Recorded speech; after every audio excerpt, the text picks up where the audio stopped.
Sa 600 pamilya, apektado naman ang bagyong Opong sa Antique. Mula sa Brigada News FM San Jose Antique, Paul de Guzman, ibrigada mo. Brigada Live Report.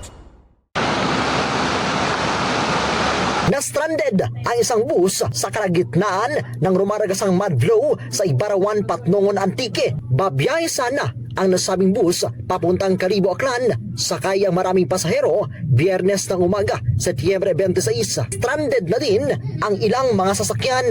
Ito ay dahil sa nangyaring landslide noong nakaraang mga buwan, dulot na rin naman ang mga bagyo na lalo pang lumala ngayon. Sa Mapatag, Antique, pansamantalang hindi madaanan ang National Road dahil sa natumbang puno sa barangay Bitadton, Kulasi. Makikitang sumasakay ang mga residente sa rescue boat upang mag-evacuate. Mga nasirang dike sa Kamansihan, Kulasi. Sa Hamtik, Antique naman, isang tricycle ang natumbahan ng puno. Naglabas na rin ng Travel and Road Advisory ang Provincial Disaster Risk Reduction and Management Office Antique dahil na rin sa pangamba na magdudulot ng landslide. Ang mga ito ay ilan lamang sa may epekto ng habagat na pinalakas pa ng bagyong Opong sa Antique.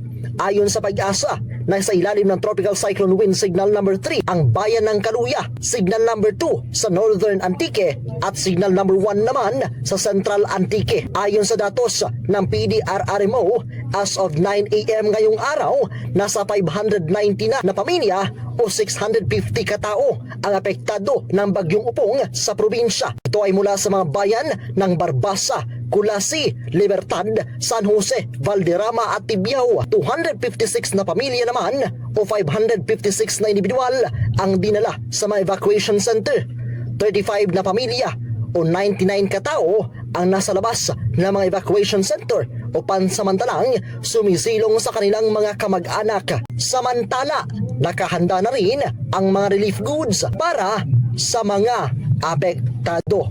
In the heart of changing lives, ako sa Brigada Paul de Guzman ng 104.5 Brigada News FM San Jose Antique, the Music and News Authority. Ang bahaging ito ay hatid sa atin ng Yummy ES2 Oral Drops. Simulang tuparin ang pangarap ng iyong anak. And stunting now,